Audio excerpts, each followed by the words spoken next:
Good morning and welcome to my session on having better conversations. I'd like to thank the Learning Revolution for presenting the Emergency Home Learning Summit. It's just been an amazing response to education needs in a time of COVID. And I just want to shout out and say how grateful we all are to have this opportunity to be here together. My name is Jennifer Geist, and I'm a global education consultant at Geist Creations. I've had the incredible privilege to work with Doha Debates for the last year, developing their educational materials, including the deep dive curriculum, which I'll be talking to you about today. If you're not familiar, Doha Debates is an organization that produces solutions-focused live debates, as well as interview programs, video reports, a podcast series, and lots of other interactive content, all aimed at understanding and addressing the complex global issues that we are facing today. My work has been to make resources useful to educators by creating a comprehensive guide with lesson plans and activities that build skills, knowledge, and capacities of students. So let's jump in. You will want a pen and a paper or something to take notes and reflect on some of the ideas presented here today. In a world of dramatically polarized positions and harsh political divides, the lack of civil discourse leads us to really troubling ends. We've been watching it unfold for a while now. Diminished trust in society and entrenchment into our own limited worldviews are really what we're seeing happening before our eyes. Sharing our strongly held beliefs with those who agree with us can be really easy, particularly in a time when social media creates an echo chamber.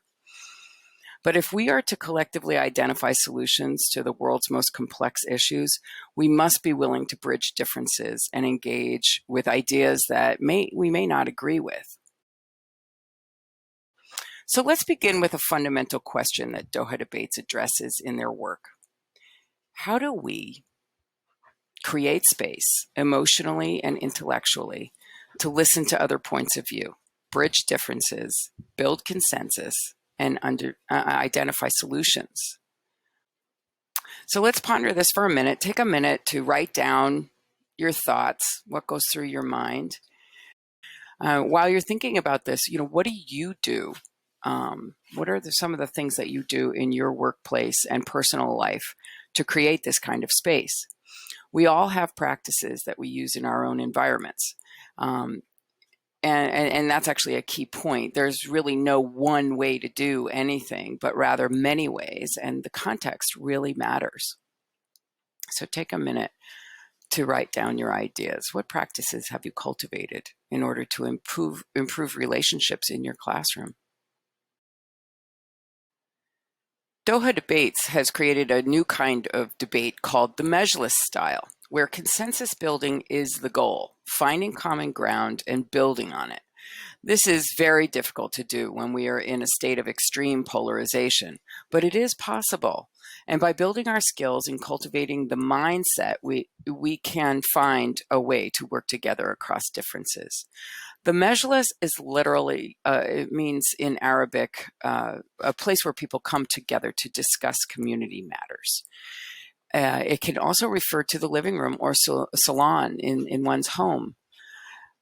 They tend to be comfortable places where everyone can see everyone else. No one's back is to another, both literally and figuratively. The Mejlis style of debate created by Doha Debates has at least 3 different speakers with different points of view on the issue under discussion, and usually with 3 very different approaches to addressing the issue. The purpose is not to argue and win so much as it is to discuss, learn, and progress.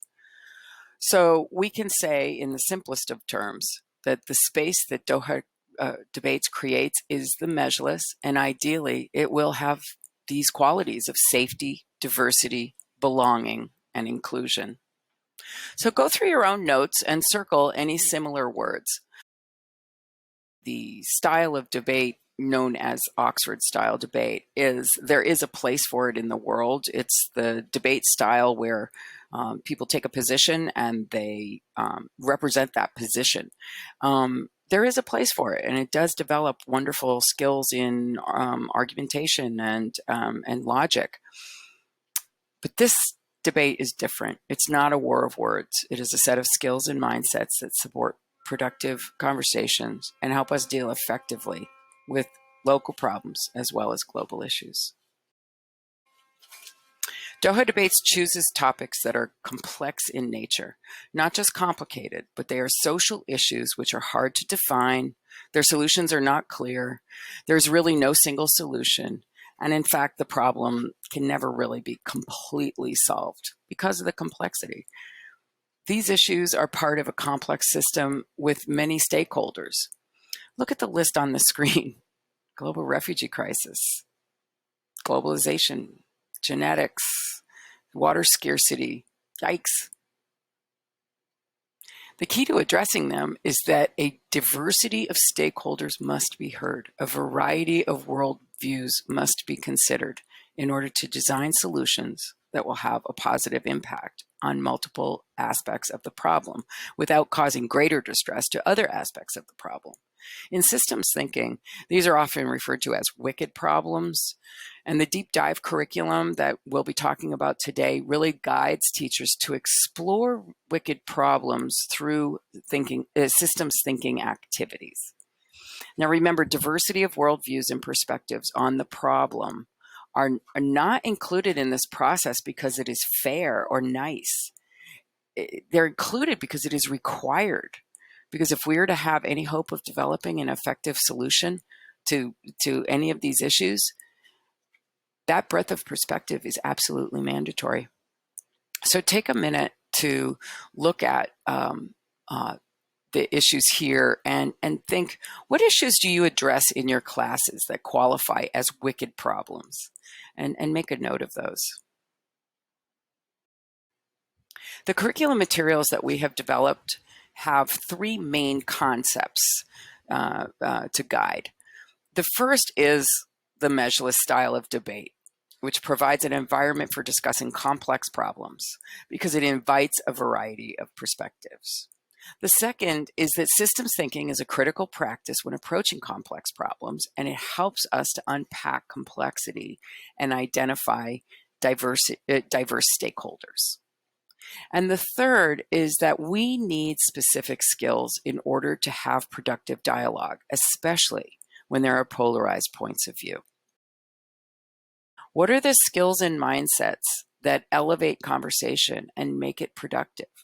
What would conditions be like if we were better at using those skills? So this is where Dr. Govinda Clayton comes in. Dr. Clayton is a senior researcher and a specialist in negotiation and conflict resolution. Have you ever been in an argument and realized you don't even realize why you're arguing? It's time to set yourself a goal. Write it down, be specific. Your goal should help you do one of three things. 1. Challenge yourself to understand the other person's perspective. This might seem simple, but it will transform your conversations. 2. Share your perspective. Be honest. Sharing and taking responsibility for your feelings can be tough, but it will pay off big. 3. Work together to figure out a way forward. Pro tip: you won't get what you want from a conversation if you set out to change someone's mind. Instead, set a goal that builds understanding. You'll have a better conversation. I promise. So that was a short video. He has others that are longer and even 3, 4, 5 minutes long. And again, they are all accompanied by activities and lesson plans to use in the classroom, or they can also be self-paced study. This is a fantastic resource for building better conversation skills. In addition to the debates, the Course Correction podcast series takes the deep dive into the issues that through interviews with people all over the world from a wide variety of backgrounds and interests. There will be a new season beginning soon, and polarization will be an important theme. Nelofer Hedayat is the host, and she does an incredible job of making personal connections to the issues, which effectively draws her listeners to do the same. We have developed lesson plans to go with each podcast, and the guide shows teachers how the debates and the podcasts can be woven together to enrich the learning and really launch into a deep dive. The deep dive curriculum is built around two important learning frameworks: social emotional learning skills and global competencies. Self-awareness is developed through self-reflection and learning to recognize your own emotions. Social awareness, those skills are developed through listening and empathizing. Self-management, think of knowing when to take a deep breath or to take a break during a conflictive conversation. Using art and expression to relieve stress when an issue is triggering for you. Relationship skills of caring, trusting others even when they are different than we are, and becoming curious rather than judgmental. Responsible decision making is valuing yourself and others enough to make the effort and realizing that your actions really do matter.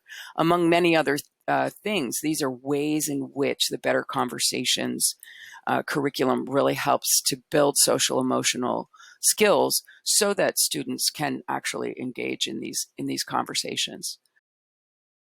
The lesson plans and activities provided also aim to specifically develop global competencies, leading students to understand that they are indeed players in their world and their ideas do matter, and that they can connect and collaborate with their global peers if they have the motivation and the curiosity and, of course, the skills.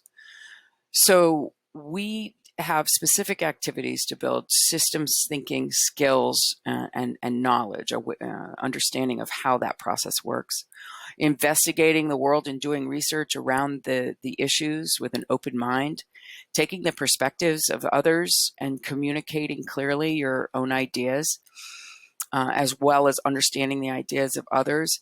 And our curriculum has many ideas for how to take action in the world, and not just in a superficial way, but really so that it is you can feel that you've had some efficacy when tackling a problem. So let's summarize the contents of the deep dive curriculum, and then I'll tell you about how it's structured. So there's live debate participation. Doha Debates produces approximately 6 live debates per year. Before COVID, there was actually a student audience. Now there's a virtual student audience and participation from all over the world through Twitter. And they actually incorporate the Twitter messages and feedback and a voting system into the program. So it is actually participation. We have developed, as I said, this facilitation guide for better conversations based on Dr. Govinda Clayton's work, with many activities to build and practice those conversation skills. The lesson plans for the debates and the podcasts and the films all work together so that you can pick and choose the depth that you want to go into both the skill building and the knowledge building.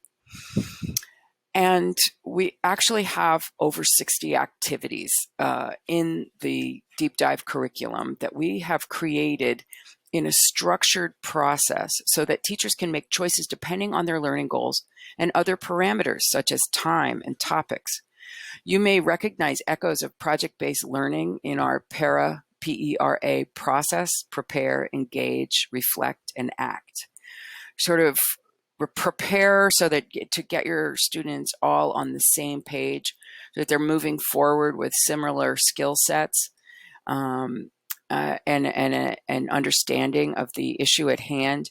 Engagement is a kind of a guided inquiry. We have built in lots of reflection activities so that students really take a pause before they are moved to act on any particular issue. Prepare is researching the issue and building the social emotional skills. Engaging is practicing those skills, asking questions, learning more. Again, those are all guided inquiry processes. Reflecting, taking time to make a personal connection and to really think critically about who am I in the world and what is my relationship to this issue? What is my work to do with this? And not until students have reflected is it really time to act when they can make the change and be the change. So I'd like to take you through an example of how these different elements of the deep dive curriculum can work together and can work for you. So let's say you want to explore the global refugee crisis with your students, and you're aware that your students have a significant knowledge gap and very little personal experience with the topic. It's a big topic, so where would you begin? With the Doha debates materials, I would encourage you to begin always with better conversation skills, just to get your students to have a basic ability to have discussion. You may already do this in Socratic Seminar or other discussion methods, which is wonderful. Bring those in and add to them, really, certain listening skills, awareness of body language, having skills to pause and breathe and take care of oneself in conflicted conversations. These are all really important skills to incorporate. Systems thinking. Again, we offer lots of activities so that you can ask students to look at a problem or an issue from many, many different perspectives, to even map it out to understand what those different perspectives might be. The debates and the podcasts tackle the issues, and they use this format so that the better conversations, consensus building, systems thinking, these will all be familiar to students as they work with the material the debates and the podcasts present. And all of these activities, again, work through a process of prepare, engage, reflect, and act. In preparation, you may want to construct a KWL chart, and that's a chart that's explained in the curriculum. You may be familiar with this graphic organizer. What do we know? What do we want to know? And what have we learned? It's a way to sort of structure learning and make sure that you're in an inquiry process, and that you're using things that you know as a baseline for how you're going to move forward in getting more understanding and knowledge. So start with a KWL chart. It's also a way for you to see, what do your students know already about refugees and where are their curiosities.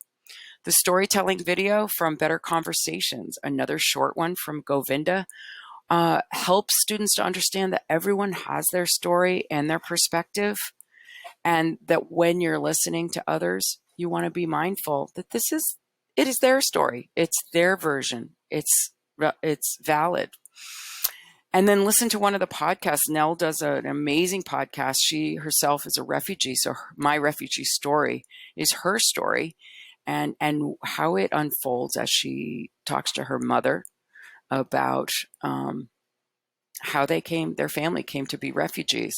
She also does another one where she talks with a friend about, in London, where she is currently living, about Brexit. And she's talking with someone she's close to, and they have very differing views on the effect of immigration and refugees on the country of England. And it's fascinating. They have to practice skills live. Identifying emotions from Better Conversations. Again, another short video from Govinda, and we have exercises to help students understand if they're feeling emotional about what they're learning. They do have ways of dealing with that in a constructive and healthy way. Also, building a shared vocabulary. Students don't necessarily know what's the difference between an immigrant, a refugee, an internally displaced person, for example. So this knowledge bank is important to build. That's in the prepare section. You could do some of these, all of these. You could assign some of them as homework. These resources, students can view them at home, write reflections. There's a variety of ways that you could work this into your coursework. In the engage section, for example, we suggest that before you're going to engage, you establish community norms for discussion that everyone agrees to. Watch the full debate. Again, this could be done at home. A gallery walk could be, it's an activity where you hang posters around the walls and actually get students to populate those posters with what they've learned about the different perspectives of the various stakeholders in the refugee crisis dialogue that they watched in the debate. After the gallery walk and discussing how each person in each student's perspective and their interest rather than their position on the global refugee crisis, identifying common ground makes great practice for better conversations. And we always like to end with something like a gratitude circle or some way of students showing appreciation for their colleagues who have made it safe for them to help to build trust within the classroom. So that's the engage process. And then in the reflection, again, this is a really important part of the para process. And the KWL chart can be done as a group reflection. What did we learn here after we've studied this crisis and discussed it together? Creating a systems map is a concrete way to really, it's like a graphic organizer for each student to understand, how do I see this as a system? And where are the stakeholders and the leverage points in this system? Using different lenses to really see, we have an activity to help students really process and take on the lens of others. These are all really functional, but if your goal is, as a teacher, is to have students become active around the issue, mapping your social change role is an activity that we have shared that is a great reflection because it guides students to identify why they would take action based on who they are, their personality, their relationship to the issue. This is really an important part of taking effective, sustainable action in the world is really understanding your own role in it. So that's the reflect that we encourage before taking action of any kind on a social issue. Acting does not have to be a major project, though it can be if that's your learning goal. It can be just using a shift in your own perspective, to change the way you do something, like stop running the water while you brush your teeth. It can be that simple, or perhaps deciding to finish your community service hours tutoring at a refugee center because of what you've learned through this project. Thinking about the role one wants to play and carefully looking at the systems map to analyze the impact of one's actions are two really important skills that contribute to developing a mindset that is open and authentic and altruistic even. The curriculum has several activities that teachers can use to guide students to design useful responses to an issue. So I hope this walkthrough of an example has given you an idea of what it could look like if you chose to explore a topic like the refugee crisis using the resources of the deep dive curriculum and the Doha debates. You might want to allow students to explore any issue they choose, but focus on the systems thinking with learning goals specific to those skills. Likewise, you could have students complete all 11 lessons in the Better Conversations Guide and then apply their skills to a debate topic of their choice by leading, say, a family discussion. There are unlimited combinations, and the guide will help you to make choices that meet your learning goals. So I want to thank you all for joining me today and taking the time to learn about Doha debates and the educational resources offered. Everything we offer is free of charge. The curriculum is going up on the website in stages, and you can currently access all of the Better Conversations materials, the debates with their lesson plans, the podcasts with their lesson plans, and several films with film guides. If you would like to be a part of our pilot and have access to the materials that have not become public yet, please email me at jengeist@gmail.com. That's JENNGEIST@gmail.com.